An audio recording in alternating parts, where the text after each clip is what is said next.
there was a moment when imagination became successful when I came back to America after coming back to the UK. I was always trying to prove myself. He turned and he said to me, which was very, very, it cut me in two, was that, oh, if I didn't send you back to England, maybe none of this would have happened. Instead of saying, wow, son, you've done really well, look at you, da, da, da, da. Right from that moment on, I thought, I don't need you. I'm bigger and badder and better, and I don't need you. I can get on and do it myself. I remember meeting Freddie Mercury, and he was just stunned and astounded that how I did my arrangements. So he was saying, because he had to play all the chords to do the vocals, but I just did it all in my head.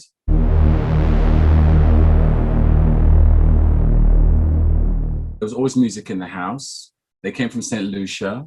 And so therefore we would listen to the music of the day, Calypso, Jim Reeves, Nat King Cole, in any Black Caribbean house in the 60s in the UK, that's what they'd be listening to.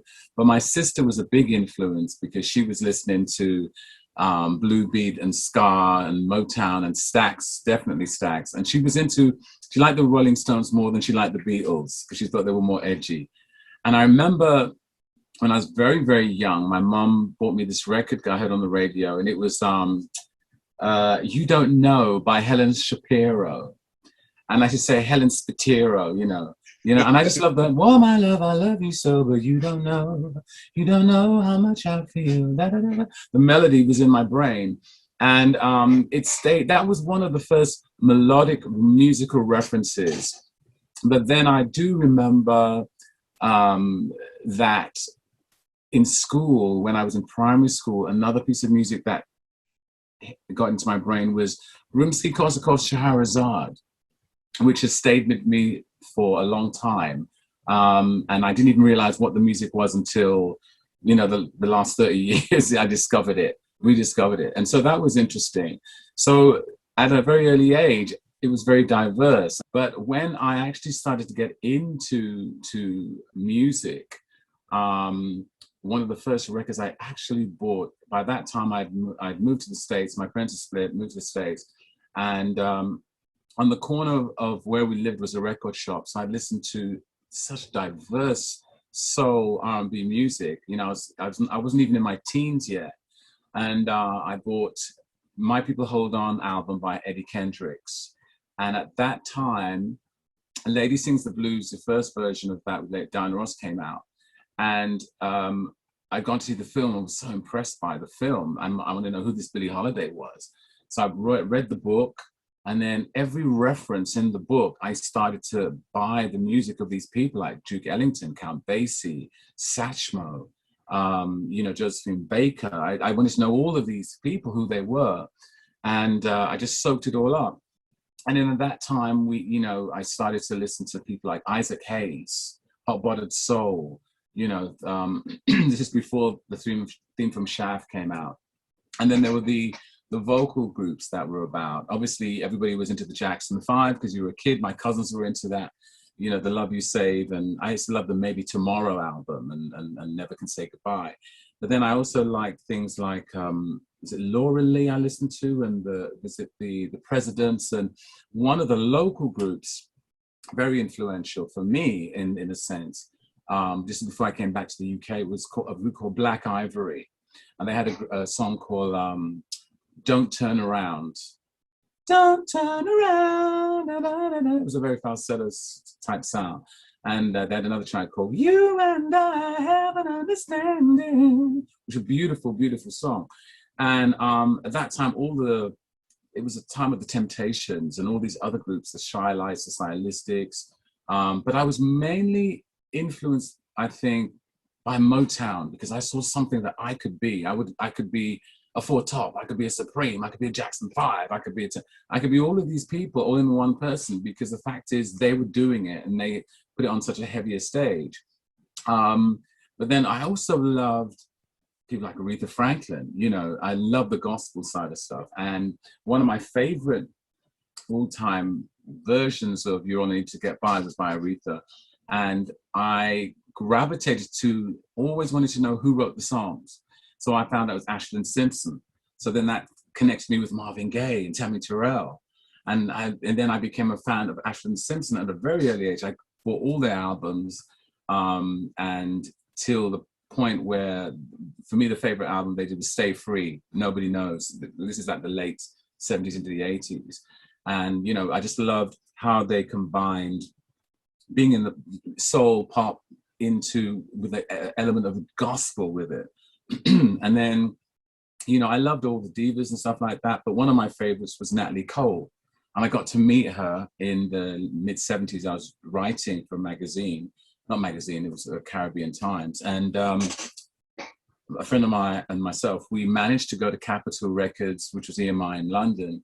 And this lady, Debbie Bennett, who was always involved in press and promotions, she managed to give us a white label of the very first Natalie Cole album, and which has some wonderful songs. So, you know, I was just a fan from then on, you know, and she had so many hits. And I think about Natalie, she was so diverse with her style of music. She did jazz, blues, soul, gospel, pop. And that's what I thought for myself. That's where I want to be. You know, I want to be able to be very diverse in the things that I do. So even when I formed Imagination, that was my main thing I really wanted to do. Can I take you back just a second though, before we get to that area? Because the one thing that really fascinated me in a way, because I come from a family of parents that also split, is that you lived with your father, which is pretty unusual. What was the relationship with your parents? And do you think because I think for me, part of my drive in life came from needing my father to love me in some way. You know what I mean? I always felt that my father didn't love me, and I think he didn't really. There's lots of probably say that, and I think there was a drive, and I just wondered, because whenever I talk to really famous people, they have this drive in their life to achieve something, and particularly early on, and that drive comes from an early age. And I just wondered if you'd ever analysed where your drives may have come from. Well, my mum and my sister were very strong influences. My mum's always been working in the community, the Black community in the UK. And she's an MBE, she worked half her life. And my sister was also involved in arts to a degree. And when she went back to St. Lucia, she was involved in charity. And I grew up in a household where you couldn't be lazy. You can just sit down and say, okay, when I left school, that's it. Even though if I wanted to be a singer, I still had to be doing something, do a job. And then in the nights you could still sing, you could do this and that. So, but prior to that, when my father took me to America, he actually didn't tell my mother. So he literally, they're split by that time. And he kind of took me on this long voyage on the SS France, the longest ship in the world at that time, took me to America. And we were on it for like 2 weeks. In those days, they took long times to get to across the ocean. And my mother had no idea where I was until she got a postcard. So there was always that longing that, I want to see my mom, where is she? And with the memory of what I loved of England and stuff, there was a smell, there was a sense, there was colors. Then when I went to New York, it was like going into Disneyland. It was completely different. As a young Black guy coming from the UK, I just saw so much of people of me. I saw my own reflection. I saw in so many different ways, and I thought I could probably do da da da da. To the point I got signed to a label that my father's wife pushed me to go into, but my father didn't know. And I won the audition, and then I recorded a few demos when I was very, very, very young. And I remember singing for them, is it Close to You or something like that, and Me and Bobby McGee by Janis Joplin. For some reason I love that song, and that's how diverse the radio was and stuff. But when you talk about my father, he came from a background where they didn't show that affection to their children when they were growing up. When I was younger, yeah, but as we grew up, he was like, he just expected me to win the swimming meet. I joined track school, expected me to get, he just expected it, but I didn't feel like I was always trying to prove myself. And to the point where there was a moment when imagination became successful when I came back to America after coming back to the UK. And he turned and he said to me, which was very, very, it cut me in two, was that, oh, if I didn't send you back to England, maybe none of this would have happened. Instead of saying, wow, son, you've done really well, look at you, da, da, da, da. And afterwards, and right from that moment on, I thought, I don't need you. I'm bigger and badder and better, and I don't need you. I can get on and do it myself. You know, you've provided me a platform of birth, but I can now move on and do my own thing. And even before he passed away, which he passed away in 2000, he was very much still thinking that what I did was a job, but the real job was come back to St. Lucia, look after the land, look after the property. That's where you should be, you know, should be doing. But when he passed away, in his belongings, I found all my albums. Oh wow! And it was like, and but he'd been talking to other people about me. That was the situation, but he would never do it to my, I think, to my face. But I think he was brought up in that Victorian sort of, this English tradition, which was passed down to the Caribbean, of not really praising your children. A lot of them, they don't show their affection. Perfectionist, maybe, because I mean, I think when you listen to your voice and when you listen to your music, it is very much of perfection. It's very much, like you have this feeling, wow, he's really going for it here completely. And it's funny because I read about Brian Wilson, the Beach Boys, who was an absolute perfectionist in arranging and everything, that his father never ever told him that he was any good at anything. And so he spent his whole life looking for that confirmation. And it's sort of a similar confirmation. I wonder if that sort of led you to actually say, right, I'm gonna prove. There was a moment, obviously, where you stopped doing that, where you stopped saying. Well, yeah, I still do, in a sense, in myself. I still try and be a perfectionist. I still try and be the best of what I do. I still think I'm still learning, and that's what led me to technology and stuff like that. And I thought, God, I don't know as much as them. I need to learn a little bit more. I don't know those dance steps so well. I can't do that anymore. I'm older now, so I can't do this. So, all right, I need to do that. But I've always felt that I needed to be the best of what I do. And so like with all the imagination songs, Leee John, I did all my backgrounds, all my harmonies. Ashley would come in on a few bits. But mainly, I remember meeting Freddie Mercury, and he was just stunned and astounded at how I did my arrangements. So he was saying, because he had to pay all the chords to do the vocals, but I just did it all in my head. I'd be in the studio and we'd be talking and I'd do the harmony there, do the harmony there. And, and I was always very, very quick.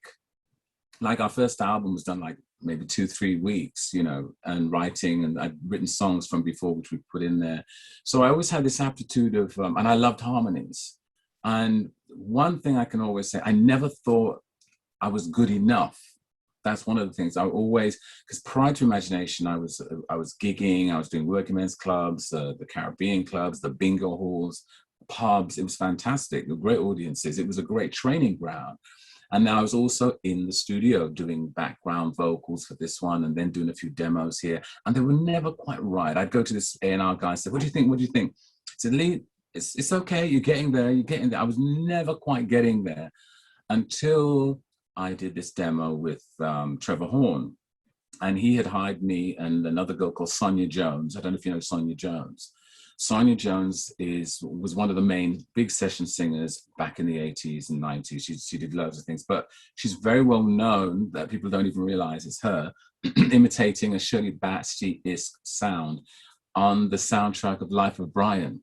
She's the one that says, Brian, baby, call Brian. And little Welsh girl, and we were starting together doing our sessions, and it was really cool. And we did a track called Cuddle Up and Hold Me Tight for Trevor Horn for Eurovision. We weren't going to sing it. It was somebody else going to do it. And I did one called Taste the Wine or something. Anyway, he liked the tone of my voice. He kept saying I sounded like a young Johnny Mathis, which I thought, oh my God, no, Johnny Mathis, that's my mum. That's, oh God. I mean, I grew to love Johnny Mathis's sound as I grew older, but then I thought, oh my God. And the second person who said I sound like Johnny Mathis was Diana Ross. We were doing a tour, and somebody said, oh, I was with Diana Ross, and she heard your record, and she says, you sound like Johnny Mathis. I was But it was that situation. At least I was being compared to a legend. So, But the Trevor Horn scenario got me into the studio with him, and he was working with, I think, Jeff Downs from Yes, I think, and before Buggles.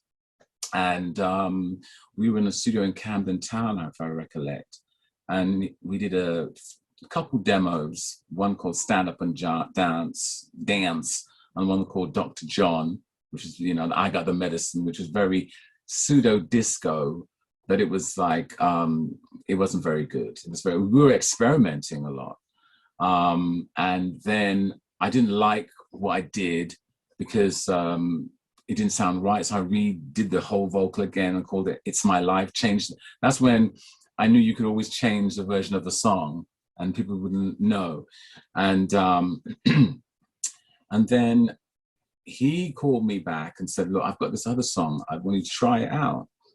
Maybe you can add in something to it. So I heard it, and it was this big production.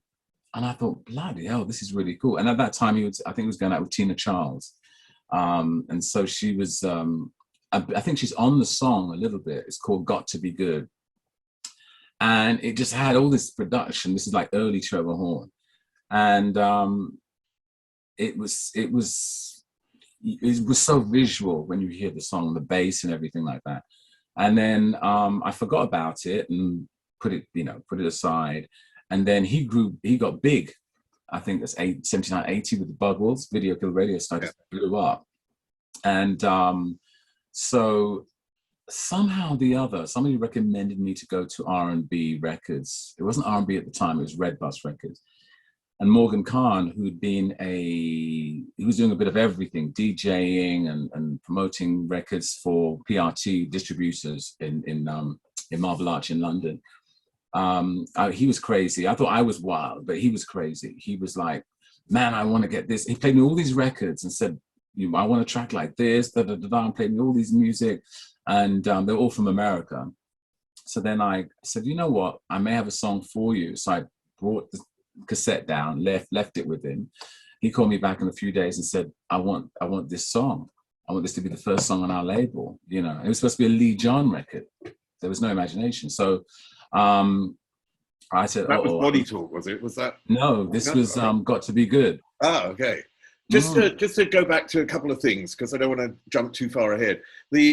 When you talk about the working man clubs and actually like having to do what people like Elton John did, which is he did it in the 70s, which was learn his craft by endlessly playing clubs. And you did the same. And what's interesting about people like you is that there's a moment where it all comes together.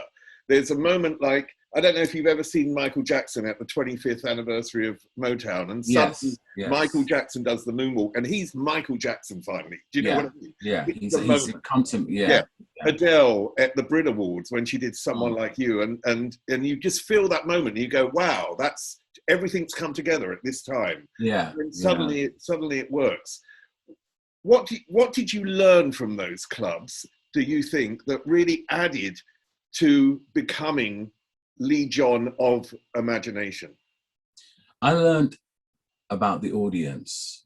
I was with the Sun Valley Serenaders at the George Canning pub on a Wednesday, Thursday night.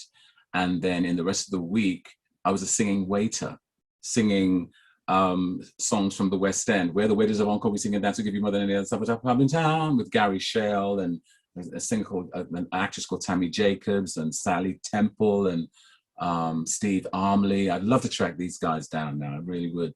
And we had we were on the front pages, I think, of the second page of the Evening Standard of this place called Encore. So I was doing that, and then dash away I do the George Canning pub between 7 and 10, rush down to Brixton, dash to Encore, change up, and get ready to do the midnight show. So what did you learn from the audience then? What was it specifically? Learning from the audience was that don't be afraid of them, number one. And also, if you are yourself, they will embrace you. And also how to interpret different songs, because I was singing everybody else's songs. I was doing reggae, I was doing calypso, I was doing the songs of the day. And until I started writing I was always writing my own material, but I mean, for example, the bingo halls were the greatest audiences because you did 3 little spots and I loved it. And, you know, you get the old ladies coming up and giving you, hello, love, would you like a drink? Hello. You know, and, oh, here's a little $5.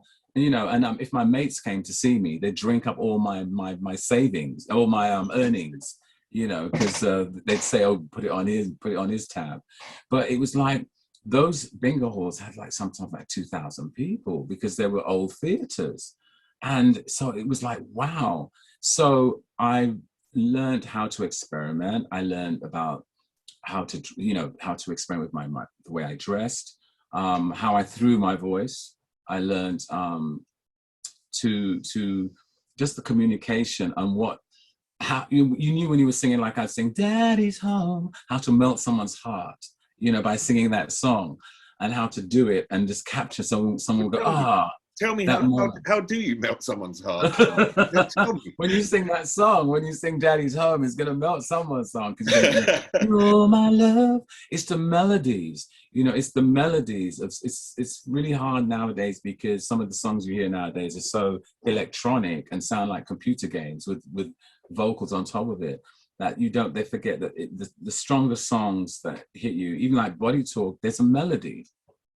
You know, and you can remember those melodies that stay with you forever, those classic songs. And that was the thing, because I was also doing, I was going to Anna Shear's acting school. I was doing stuff like that and I wanted to be the best at what I did. So I was trying to really, you know, make sure my craft, I knew every area, you know, and I even did, I got panto, but not panto, but like a theater thing. I played Brer and Nancy, the Spider-Man.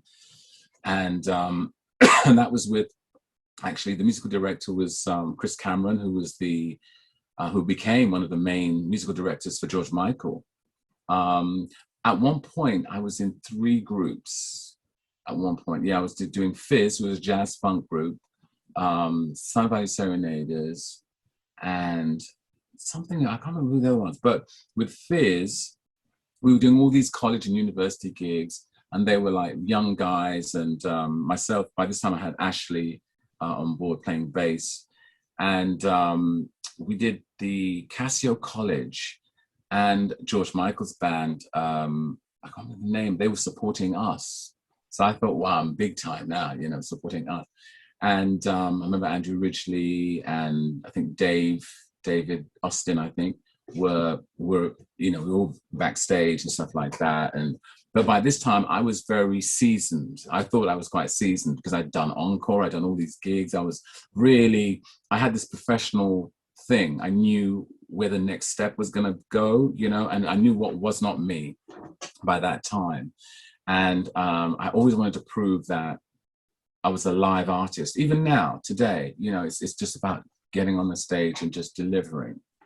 I just want to take you back to what you said about America. And I find that really interesting that you said it was the first time that you were somewhere where you had this mirror to you. So there were these Black groups out there. And so you could see people doing something that you wanted to do, as opposed, I presume, not completely, but I would have thought that the perspectives for a Black person of, you know, of our age back then, it wasn't good. It wasn't easy. No, I mean, no, because basically, you know, I was lucky. My primary school at Gillespie was multiracial and it was very mixed. So you had Greeks, Turks, Asians, you know, everyone. It was, and people from different Caribbean in Finsbury Park. It's one of the first really big multiracial schools. And I went back to that a couple of years ago and saw my ex-teacher. And she told me how, you know, it was in the papers how multiracial it was, the community was. But at the same time, there weren't Black shop owners, to be honest with you. There weren't Black teachers. It was just people of power weren't in with you. I didn't see myself in that reflection. And there were very, very few Black artists at the time, unless you saw them doing calypso or ska, that sort of genre. But the genre I liked in particular was soul, always was from America. So when I landed in America, all of a sudden it was like, wow, the Jackson 5 had broken by the time I got there. And my cousins were saying, you don't know the Jackson 5? I mean, I got there by the time I Want You Back came out, by the time I got there, it was The Love You Save. So they were like into Stop, Stop, Baby, Save Me. It was all that, you know. So it was very unusual because you had the Jackson 5, but then you had groups like War, who I loved. That became one of my main groups that I really loved, Eric Burdon's War. And then at the same time I was in America, there was the assassination of Robert F. Kennedy. And the month before that, I think, was Martin Luther King. So it was a very heavy racial time. And the Black Panthers, I remember on each corner, you had these Shabazz, bean pie places, and they had these shops that would have joss sticks and posters. And it was very, you know, I'm Black and I'm proud. And you felt this kind of, hey, you know, something's really, it was a proud moment to be and see history changing. And then bam, Isaac Hayes wins the Academy Award. Bam, you've got Diane Carroll on TV with Julia. Bam, you've got Flip Wilson with his TV show, comedy show. Melba Moore and Clifton Webb had a summer special, you know, and everything was notable. Why I know the names is because they were so relevant. Muhammad Ali and Joe Frazier, everybody in the school talking about the fight of the season, you know, the Temptations dance routines. We all wanted to look like and be the Temptation because they were slick and they were classy, you know. So it was like, and I was still very young. So it was so diverse. And then you had the jazz musicians like Miles Davis and stuff really freaking out, and Herbie Hancock and stuff. I mean, but then, I got into a lot of the instrumental music because I was always a clubber by the time I came back here and got into the whole club scene, the whole, you know, UK black club, soul and reggae, you know, those two sides. I was part of all of that. And, but in America, it was all there. And when I came back, it was like cold soup. You know, I was watching Slade and Sweet and Gene Genie, and I thought, what the hell is this? And was it Chirpy Chirpy Cheep Cheep? That just drove me absolutely bananas. I thought, and I was sitting in school, and the records that I had were really heavy. So, you know, I had, I remember I brought with me the Midnight Movers and Follow the Wind, and it was a really heavy track. And I, of course, my Eddie Kendricks album, which had Girl You Need a Change of Mind, which is like a classic floor filler. But it was so diverse. It was so you found that music again only in black clubs? Yeah, and import. You go to Contempo, which was in Hanway Place, Hanway Street, in just off Oxford Street, or we go to One Stop, which was which not a lot of people even remembered, which was like, I think it was classical, but then all of a sudden they started to have a section where they'd have jazz, funk, and soul. And you can go into a little booth and sit down and listen to the record. And I had remember I always had a cassette tape recorder. Everybody knew me, I'd have a Panasonic cassette tape recorder, and I'd tape some of the tracks that I was listening to. Or I'd go to Cheapo Cheapo in Rupert Street, and you get the same album there, but cheaper, like instead of £15 for £2. And, you know, but I was an avid record buyer, you know, because I just loved the music. And then while at school, when I came back from the States, I was just wanted to know what was going on. And my cousin took me to like my first blues called Bluesville, actually. It was in Turnpike Lane. And it was heavy dub, heavy reggae, which was cool, wall-to-wall dreadlocks. And, you know, we were lying and saying, oh, we're going to the pictures, the cinema. But we weren't. We were going to this club. And I'd go there for a while, and I thought, you know what, this is okay, but they'd only play one soul record. I couldn't dance. It was always very, very dark, and so therefore, I don't know who it was. It was somebody said, oh, you got to come down to this club on a Friday lunchtime. I said, lunchtime? God, we were at school, but normally on a Friday lunchtime, they'd have a half day, so you could go home in the fifth year, I think it was. And we discovered Crackers, where George Powell was playing and Mark Roman, the DJs. And I saw like-minded people there. Also people that then went into groups like The World, Central Line, and Links. Everybody used to go down to Crackers.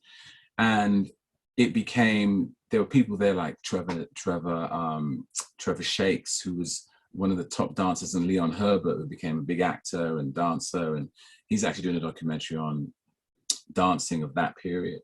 And we just followed them, and we became a whole posse, and we went to Bird's Nest, Waterloo, and Paddington, and West Hampstead, and Charlie Brown's, and which was in Turnpike Lane, because they didn't really allow a lot of the black guys who were in posses to go into central London.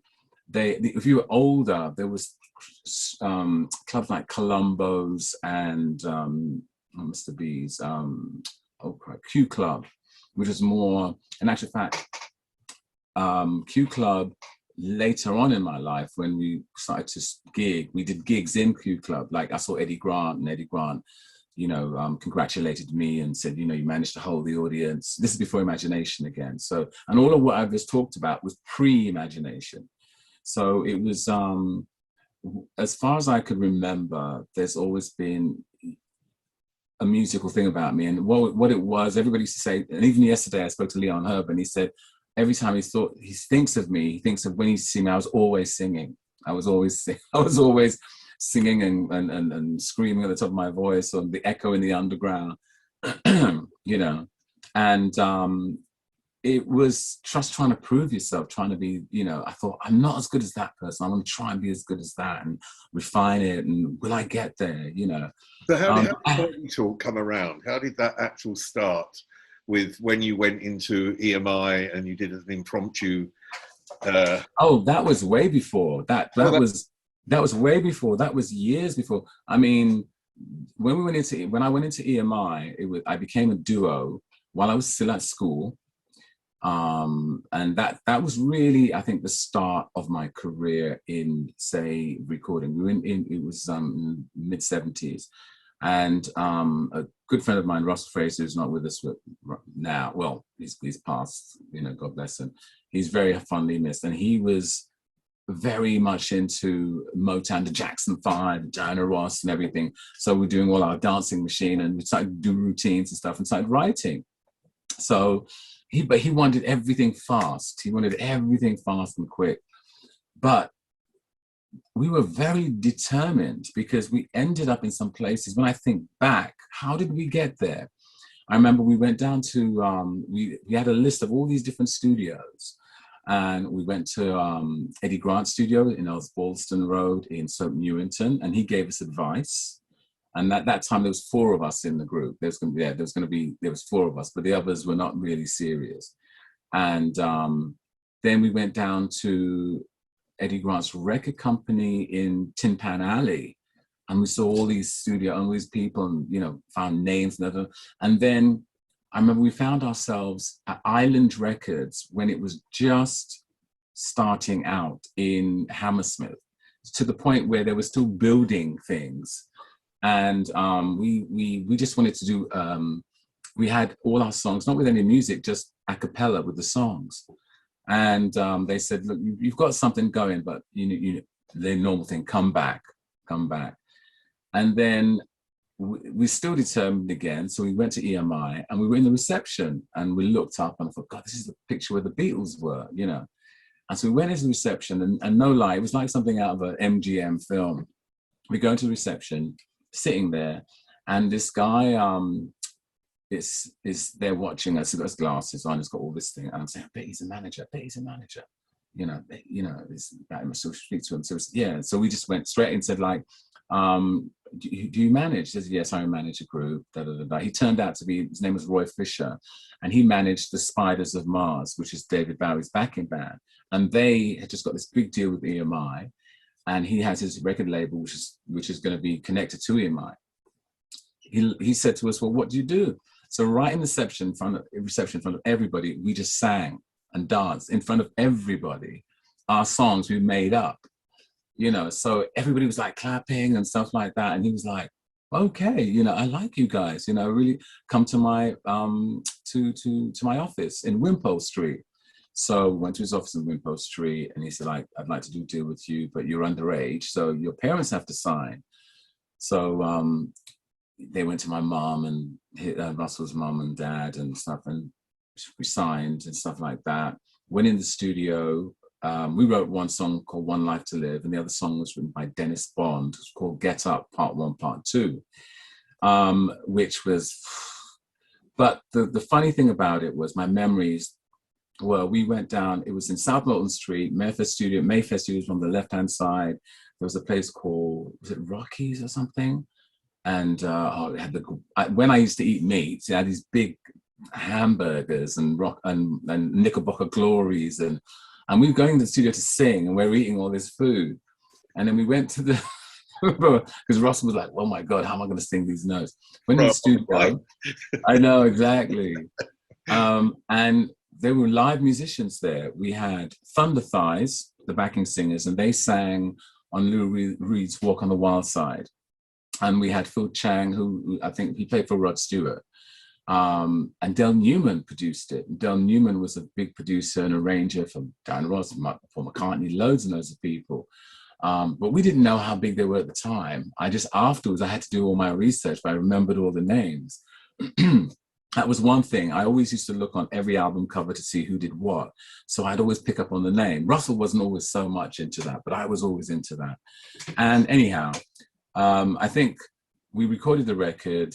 The record company tried to put it out, or something happened, and they changed names, and it became word of mouth. And then they went us back in the studio, and it became a shambles. Nothing happened. I thought I say to people, I think we got to number 2 in Finsbury Park.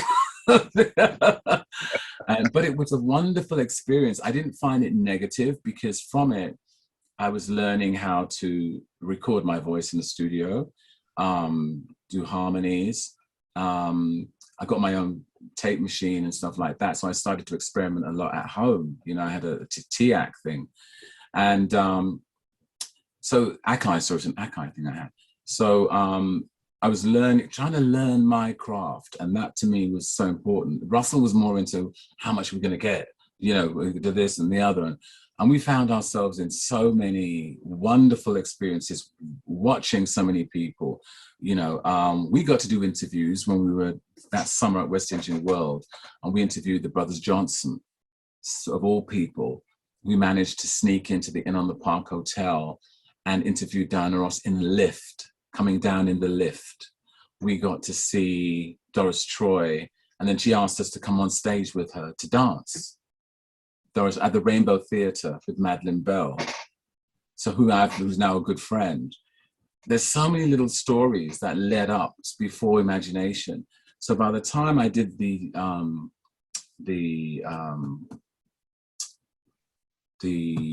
what's his name again? Got to Be Good, the track with Trevor Horn. I had these wonderful learning experiences, all diverse, all different, all very colorful. The other day I even forgot, and I said to somebody, after Marcel King left Sweet Sensation, I was offered the job to be the lead singer of Sweet Sensation, you know, but I turned it down because I'd seen them at the Lyceum, and I thought, oh, great. And I thought, I don't want to replace, you know, and I was very much I'd studied the industry by then, and I knew a little bit about with groups where they were going, where they weren't going. I mean, I ended up doing a lot of sessions with an American session musician. So we worked with the Velvelettes and Delphonics and Chairman of the Board, the third or fourth member, or who formed their own version of it. So I was always the main backing vocals for each of these groups, and we go to all the army bases, and it was great. It was fantastic. So it gave me a lot of experience, and also, you actually know what you want to do next. So the next step, going into the frying pan, was when I went to R&B and took Got to Be Good. And they took the master tape of the track, sent it to America, and lost it. It got lost. This is supposed to be my first record coming out, got lost. And this is all the big hoopla, oh, we're going to do this, we're going to do that. So I didn't trust them. So they thought, oh my God, you know, we've got this artist here, and, you know, what are we going to do? So the next thing was I met Tony Swain, because Ellis Elias, one of the directors, had said, I've got a tape, and I think you could write something. I like your writing. This could be something you could write on. So I thought, okay. Now, another reason why I didn't really trust the record company was spinning back 2 years before. I was in Wardour Street, and I went to a company there with some of my demos, and they liked me then.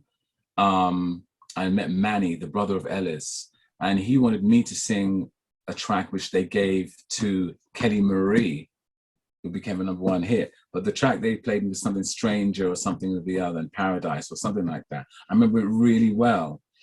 And Manny doesn't even remember, but he met me then. But I wasn't too sure because they had Jesse Green, who did Nice and Slow, and that was a hit. But I didn't see a lot of artists like myself. I wasn't too sure. And anyway, I went off doing something else and forgot. I think I became a singing waiter or something, to be honest with you. And then I thought, forgot about that, and give it a break. But then what happened was, going forward, I got the cassette that Ellis Elias had given me with the music that Tony Swain had put on it, and I listened to it. And I thought, this is interesting. And I started to write some lyrics and a melody. And I used one of my cassette machines and another machine and started overdubbing my voice and stuff. And I said to Morgan, I want to come into the studio, I've got a song. And he said, which one? I said, the song that Tony's given me. So I said, okay, you've got the time.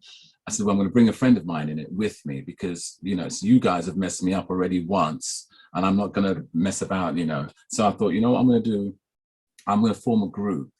So therefore, if the group flops, it's not going to screw up my solo career. And that's how Imagination really started. And so therefore I called Ashley in, and because I was into Ashford and Simpson so heavily, I said, let's try and do like an Ashford and Simpson sort of style on this track, which became Body Talk, which is the late '80s when I wrote it. And then we recorded it. We rehearsed. We didn't record the vocal straight away in the studio. Tony and Morgan were like, wow, this sounds really, really cool. But I wasn't recording. I was just singing over the track and doing all the backgrounds and ideas and stuff. And they said, look, could you record something?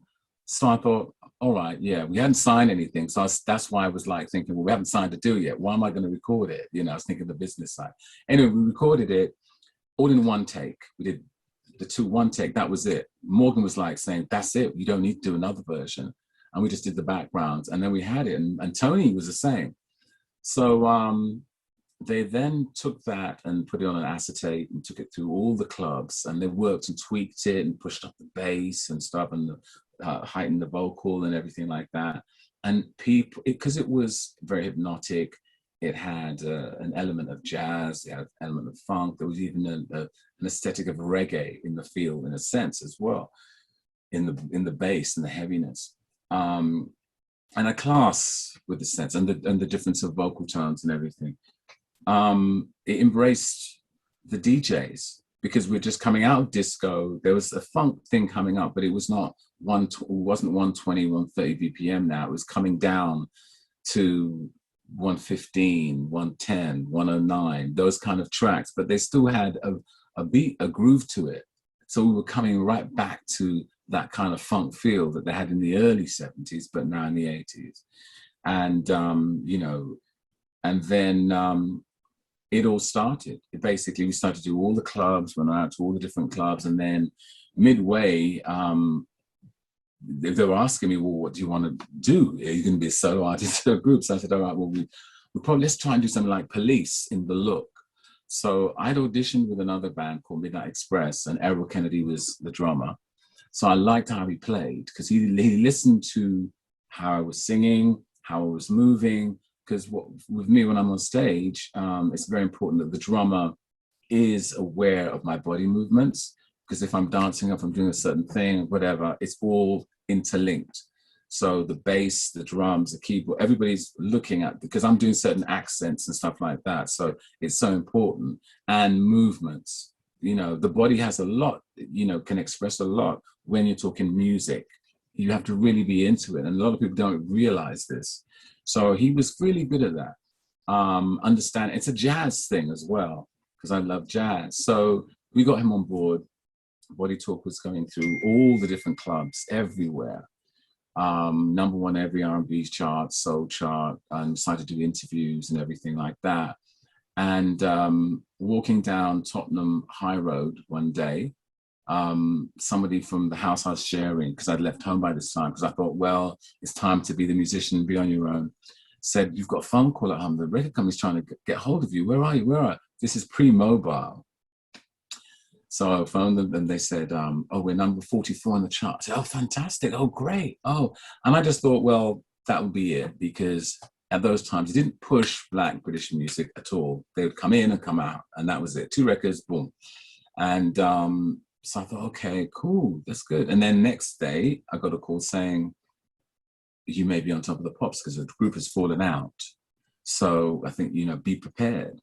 So I thought, okay, I thought nothing of it. Then I got another phone call saying, "Lee, where are you? You're supposed to be here at the company so us to discuss what we're going to do for Top of the Pops."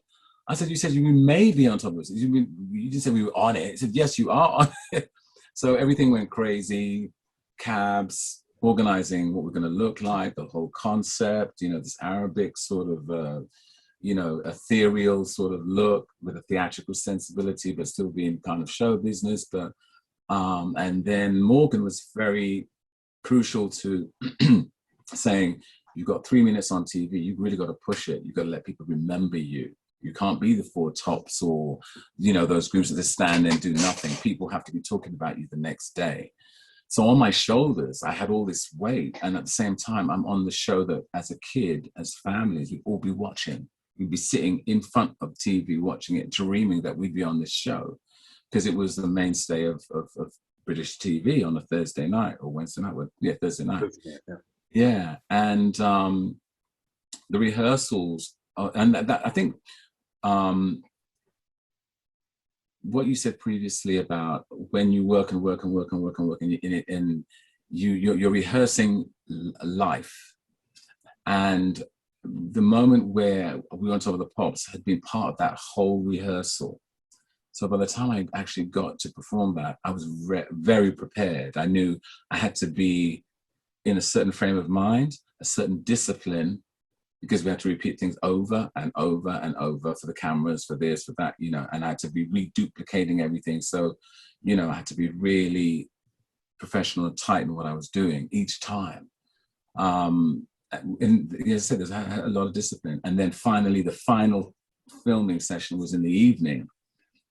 And that was like remarkable. It was, is that my cat? Oh. My cat's trying to get in. Hold on 1 second. Hold on 1 second. Skippy? Yeah, it is you. Come on. Come on. Come on. He's had a cystitis. Oh no. Yes, didn't you? Yes, didn't you? So he's got a little, you can see here. All right. It should be gold lame, really. I know. That was in the 80s.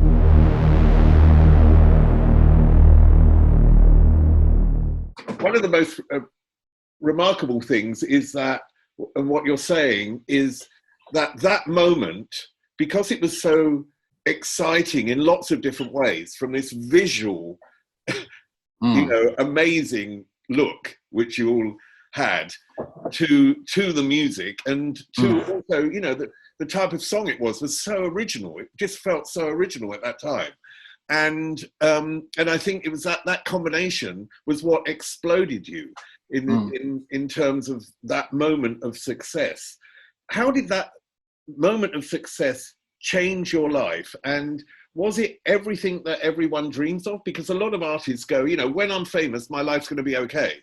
Was it that, or is it more complicated? It's a bit of both, because, we still, and someone was telling me about this the other day. They were saying, okay, we were broke, we didn't have any money, da-da-da-da. And at this point in time, I was surviving because, I literally was in 3 or 4 bands. So even though I did Top of the Pop, I always had this realistic thing that, how am I going to maintain, how I'm going to keep myself together, to the point where, even though we'd done it, because, the next day and everything, I was thinking, well, I may have to go back and sign on the dole, because I hadn't signed on the dole throughout my period of of grafting. Only 6 months prior to that, a friend of mine said, "Why don't you sign on the dole? You can get some money." And I thought, "Oh, really?" You know, I said, "Because you're not earning." And the record company said, no, so we need to put you on a wage or whatever like that, so you can, you know, can keep things going. But the life changed. It changed to a level where from 1981 till 1989, I'd even say, it was work nonstop. It was work. It was really. It was like it was all about the work. It was work, and writing and creating.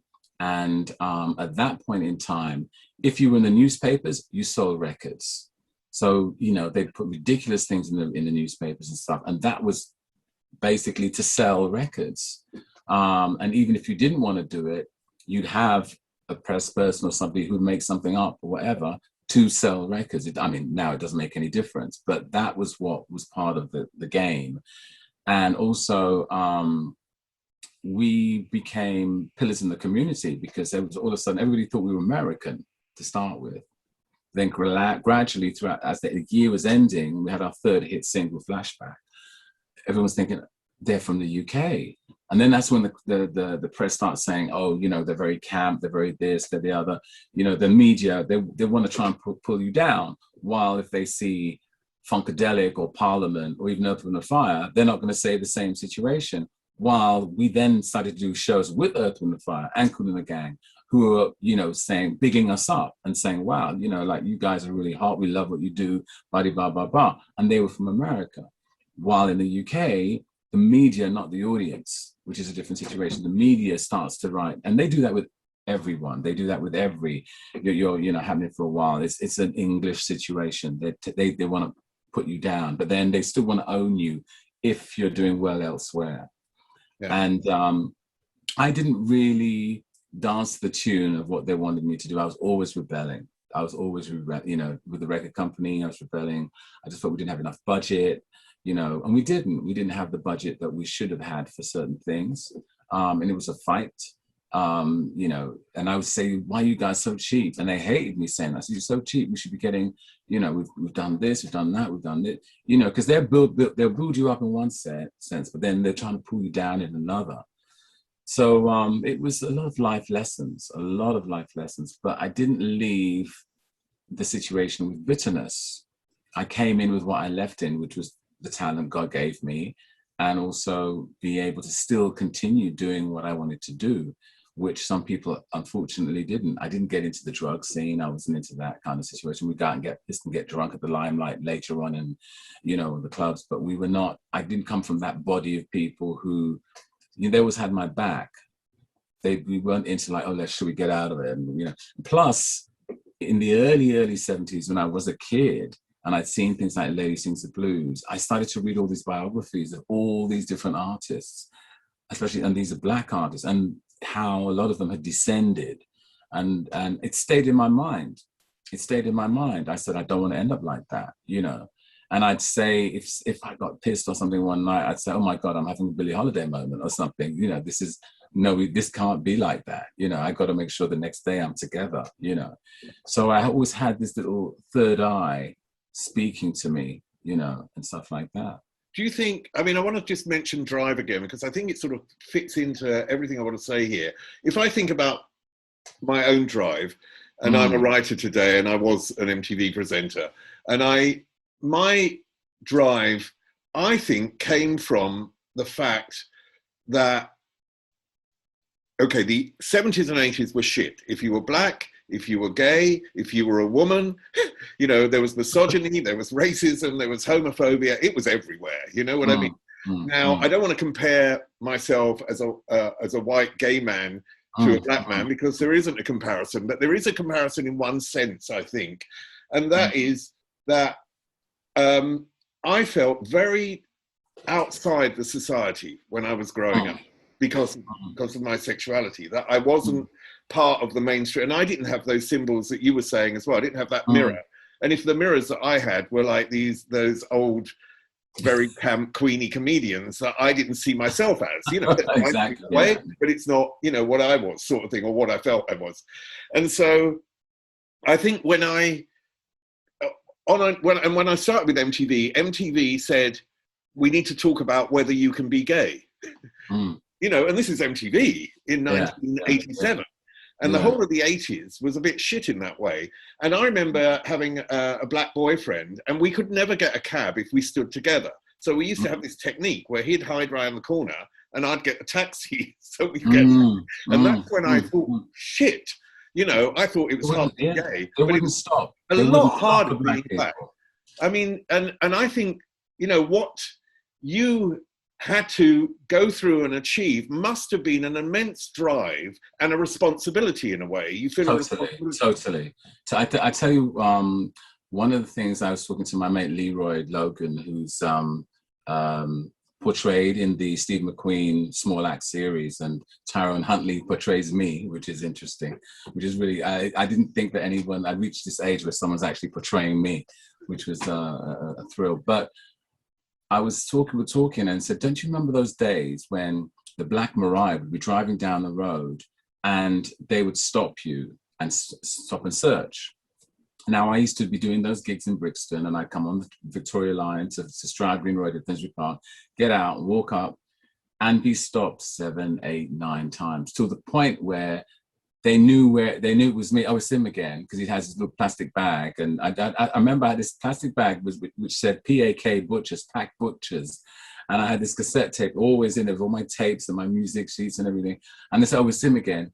All right, get in. And they take me home to the top of the end of my road. But then there were other times when I had to dodge in and out of streets. If you saw them, you hid, and then you moved out. And it was like, it was a fear, because you thought, oh my God, they'll stop me, that, you know, throw me in the wherever. So you had that. Then you had a situation is like when we were going out to the club scenes, and like my mate Leroy was driving, we'd get stopped, or we'd be watching to make sure police is going past us, but they would just stop us, you know. It's a wider racism, that music of that era, and this is what you're doing with Flashback the movie, you know, the music of that era wasn't at the time given enough respect and airtime because it was black music. Yeah, and that we had to fight. You know, I can imagine one of the reasons that you want to do this documentary is to say, hang on a minute, this is, you know, like when people, they talk about today, you know, if you're gay, you want to rewrite history. If you're black, you want to write history. No, we want to tell the stories that were real, and they should be told. Do you know what I didn't even need the BLM or any other group to rewrite this. I've been working on this for over a decade. So the situation, I started this in 20 whatever it was, and it was initially my co-producer, who's French, wanted to do an imagination documentary, and I was kind of like oohing and ahhing, and I thought, okay, let's try it, but I want to co-produce it and direct it and be part of the whole thing. So he said, yes, whatever you want. So we worked out a deal, and then I started to interview people, and then I stopped, and I said, let me get somebody else to do the interviews to start with, so we get a fresh outlook. So we interviewed a few different people, blah, blah, blah, blah, blah. And then I started to listen to, and when I was in the studio, listen to all these different stories. And I thought, this is bigger than imagination. This is more. I said, some of these stories will never, ever be told, or no one will ever get to hear it if we don't widen this whole situation here and let people know where it comes from, where it happens, but also in a positive note, not in a negative note. So then I said, right, let's change the whole thing. I want to do it about black music, British black music. And my co-producer was like, oh, okay, okay, cool. So he thought, oh, we just do a little bit of the 60s, the 70s, the 80s. And that's what everybody thought. But in my mind, I thought, no, we have to reach back and we have to reach forward. And somebody said to me, a director, a producer said to me, it's going to take you 8, 9 years. And I said, no, you're joking. No. He said, it will. He said, there's all these different hurdles that you have to get through. And then you're going to stop, and then you're going to start again. And then, and he was right, because trying to get certain interviews with certain artists, they weren't always available. Some people had success and then they didn't have success anymore. So all of a sudden they wanted to do an interview with you. What were the surprising stories that you were told? Things that shocked you? Could you give me one example of something where you just went, "Oh my God, you know, that's amazing"?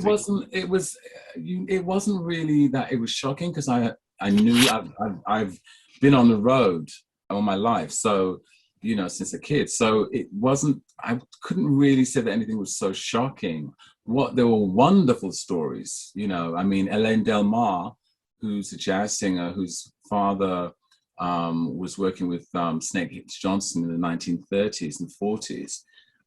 You know, he basically survived a bombing.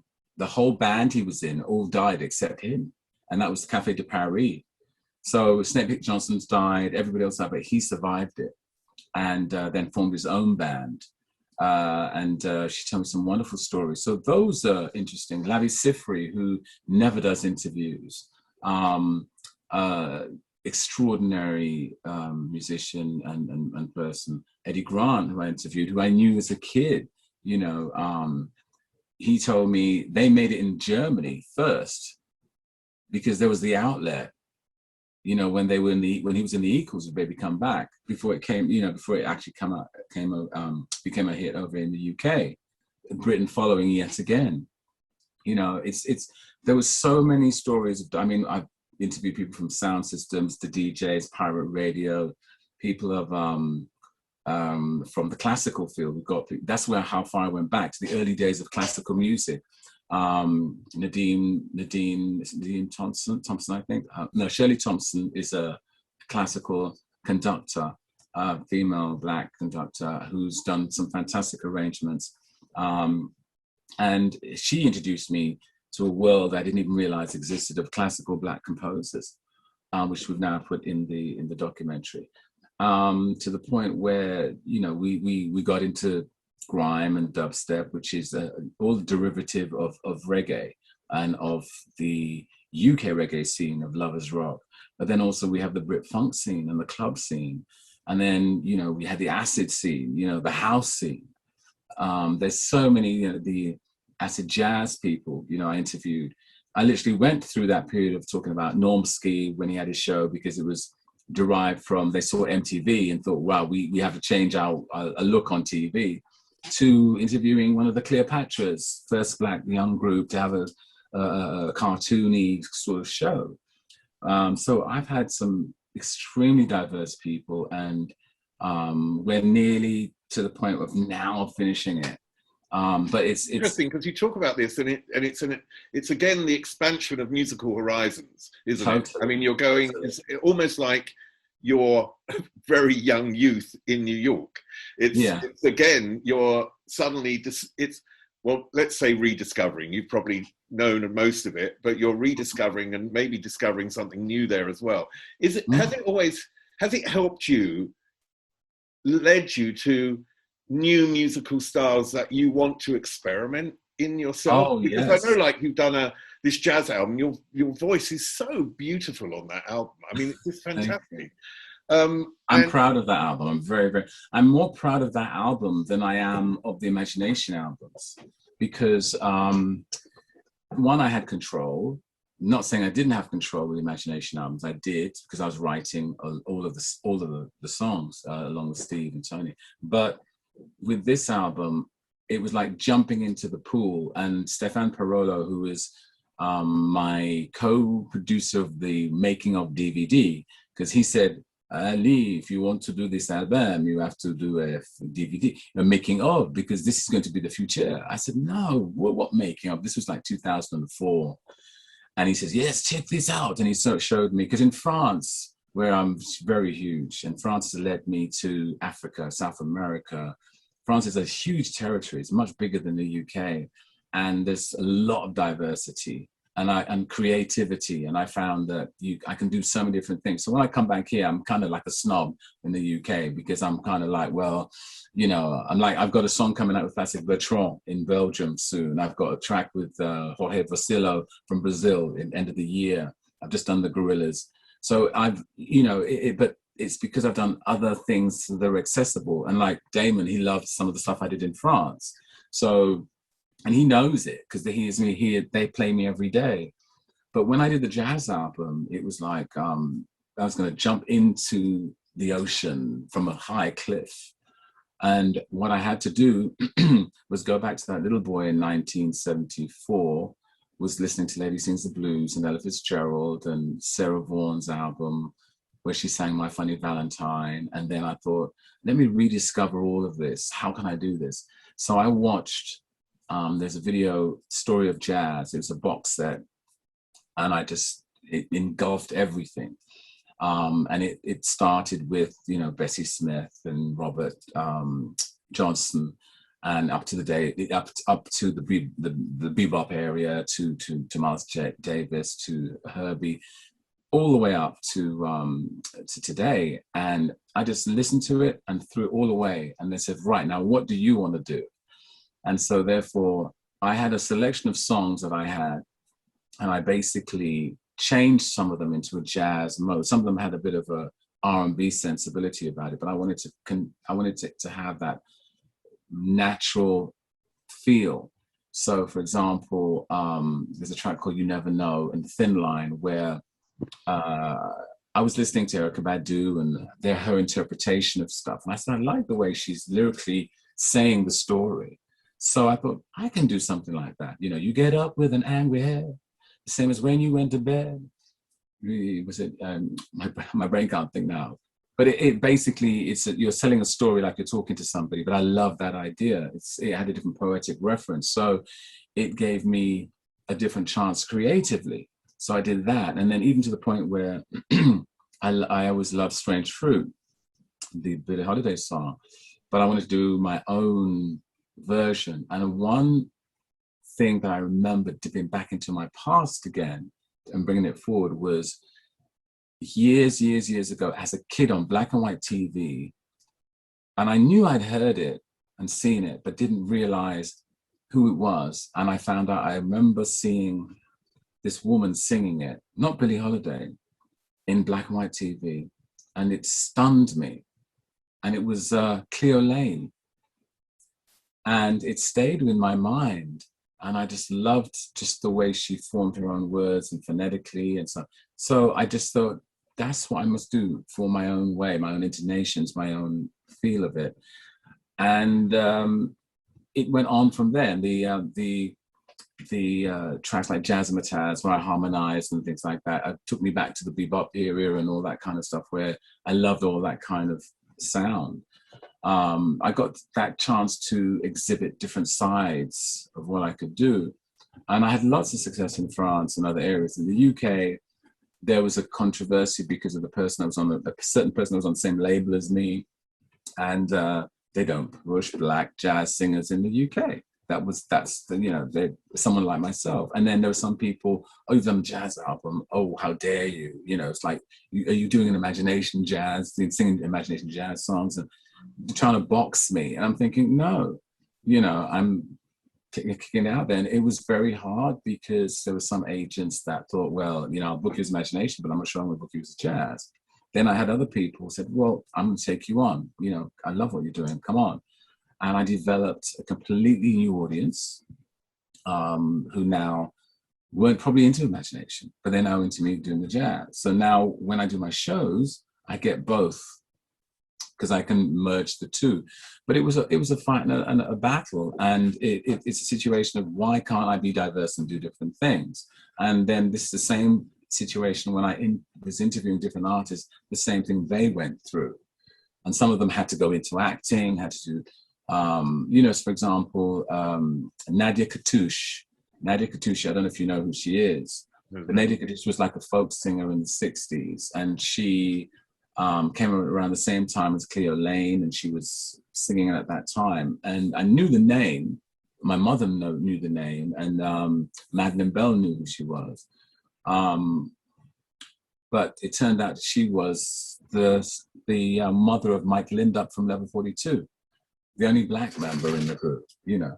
So it was interesting to hear her journey, but I couldn't put all of that in the film. The problem we have in Flashback, there's so much stuff that you can only talk of a genre and pick one person from that genre and then move on. Otherwise, you're there for 18 hours. So, you know, so in doing that, and then also having the experience of filming myself for the jazz album, it gave me, all of a sudden I became a film director. And then I went on to do, I did 3 documentaries for SOS Children, one in Zambia, one in Tunisia, one in South Africa. You also released a book, didn't you? I did. I haven't got it here. I did. I've ordered it. It hasn't come yet, from Within the Heart. Within the Heart. Thank you. Thank you. All the money goes to the charity. All the money goes to the charity. You know, let me know. Email me. What does it give you? What does it give you doing something for charity? Do you know what I mean? Because I don't mean you don't do that to get something, but whenever you do something which is, you know, of value to other people, there's something, you get a sort of payback, don't you? So I just wonder what you could think, you know, the world is funny how we are born. And the first thing I thought, I could be in that person's place. It could be me there. Could you imagine? It could be me there suffering, having that suffering. So why wouldn't I? That's the first thing I think. You know, and the second thing is I always think I've been blessed and gifted that I can travel, and through the music, it's brought me to help these people. So it's easy for me to do. It's not a problem to do it. So I think if I get the opportunity and the chance, I jump on it. So when I'm doing certain shows, for example, we went to Brazil a few years back, and I managed to go to SOS there, and heightened the fact that I am an ambassador for SOS. So that raised money. When we went to Mozambique in February last year, just before lockdown, the same thing. The promoter didn't realize how strong I was with SOS. And so what happened was the press and the TV all followed me to this village with the kids. And I said, right, okay, you're doing all this, let's raise some money, you know, because, it makes your heart, it's good for your heart to do something like this. But I do it because of my feeling and my, you know, and that I've been lucky and blessed that I can do it. And so when I get the chance, if I can, you know, and that's it.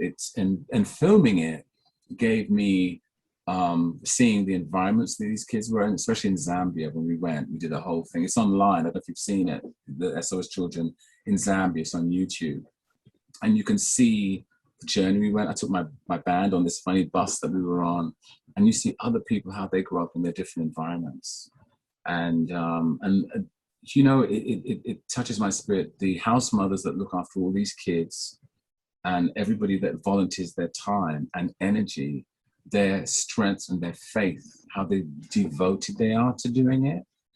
And that inspires me. That gives me an injection. It's like, wow, they really, you know, do it. And it separates you from this world that we're in, because there's so much frivolity. There's reality television and people who are, you know, they're into needy, you know, me. And then you see that, which is a complete different side of it. And it brings you back to a sense of reality. And I'm just a person who's doing my thing. I get on the train and I'm, you know, like I was saying to Archie the other day, my manager, I was saying, right, we're on a new train now. The old train's left at the station because, you know, that was pre-COVID. Now we're on a new train. And we just have to keep being as positive and uplifting as we can, even though it's really hard. And my career hasn't just been ups and downs and music and lights. There's been tips, you know, my manager died in the early 90s, which was very devastating. And other people that were part of my life passed away as well. And it was, you know, there were certain points. So now we're in the COVID period. It reminded me, and I've talked to this to some people, it reminded me, and it's not the same, when the AIDS pandemic first started, because people were comparing the AIDS pandemic I was comparing the AIDS pandemic to this period, because I was saying, you've got people that were very ignorant about AIDS. Then you've got people that are ignorant about taking the injection.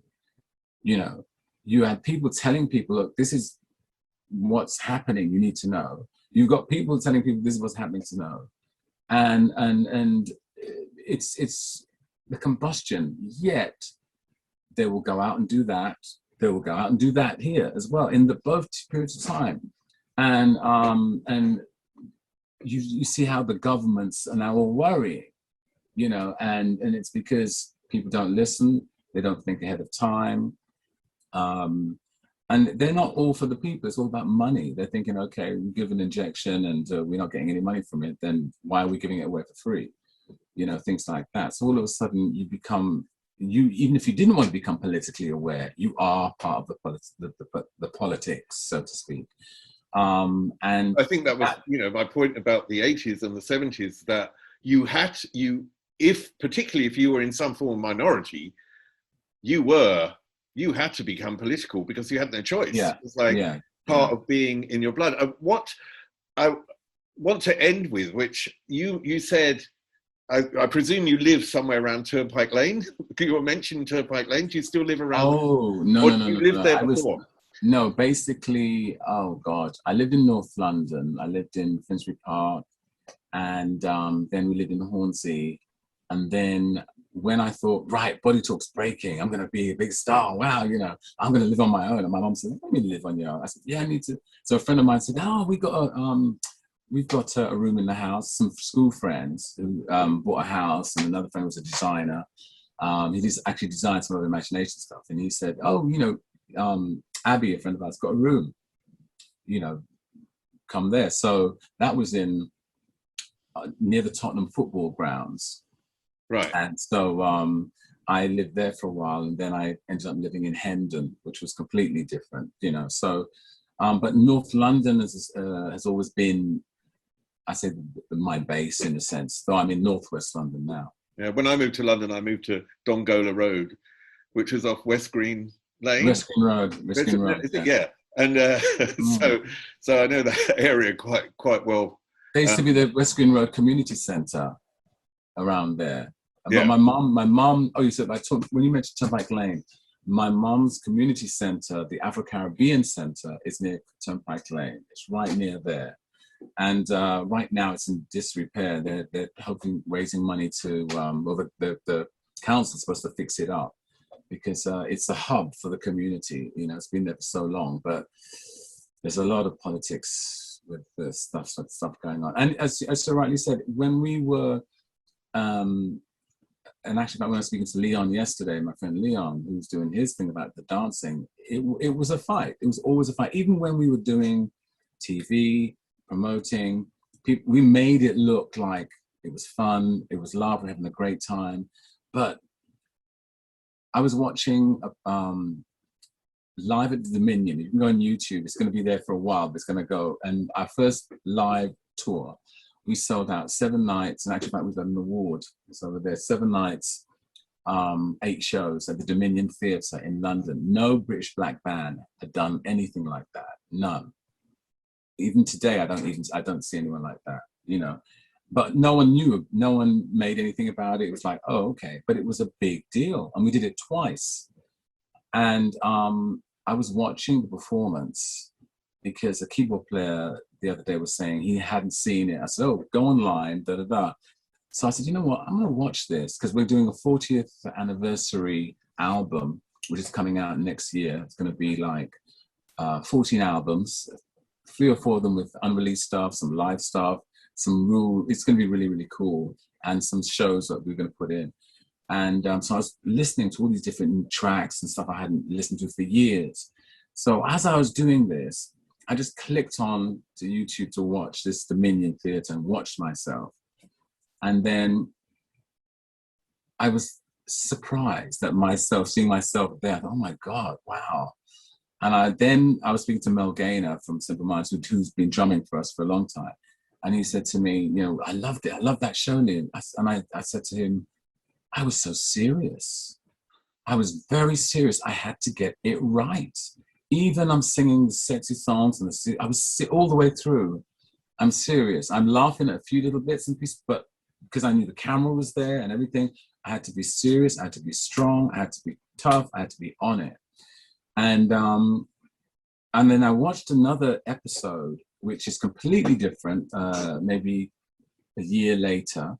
We're in Los Angeles, and we're on the program called Soul Train, which is presented by Don Cornelius. And Marvin Gaye was on the same show. And basically Don Cornelius says something like, this is the man that gives, this is the group that Marvin Gaye gives his stamp of approval. And I thought, wow. And then when I watched my performance, we did Changes and we did Just an Illusion. And when I'm watching my performance, my shoulders are out here. And I'm like, on your march, get set, go, bam. There again, that face is serious, it's strong. And by the time we finish the routine, I'm like out of breath. But it's so serious and it's so strong. I thought, you know, that's probably how I look back at myself. I think, you know, you had a lot on your shoulders. You had to really maintain. So you could, even though it looked like we're joking and having fun, we were, and having fun and laughing and stuff.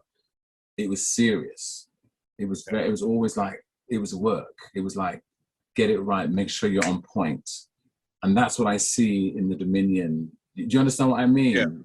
Yeah. It was like, it wasn't. But, I mean, what I just finally like to say, because I think what's really fascinating is that you had sort of one massive career that opened into so many, and it opened up so many avenues in your life. And I think that's really fascinating. You're not someone who's like looking back at a high point and that was it. You're someone who's had the high point and it's carried on in different ways. Because the most important thing as a human is to keep developing and creating, and that's what you've done. And I really appreciate it. It is. I mean, thank you. I mean, I've had some really good high points, and you know, I still get excited. You know, the Gorillaz, you know, was a #1 on iTunes. The track I did, The Lost Chord. In every decade, I've always had something. You know, I had #2 in the 90s with The Mighty Power of Love. That was with Mood to Swing, with I introduced. We had a #1 with Instinctual, which introduced David Morales.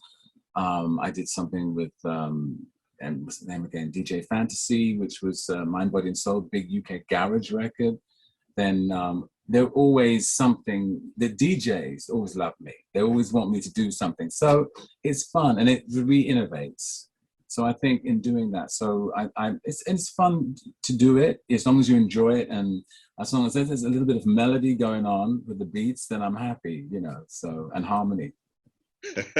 Harmony's the key. Thanks a lot, Lee. Give my love to Archie. I will. And I hope to speak to you again one day. Up there is an interview I recommend. Down there is where you can find all the podcast interviews, and here is where you can connect.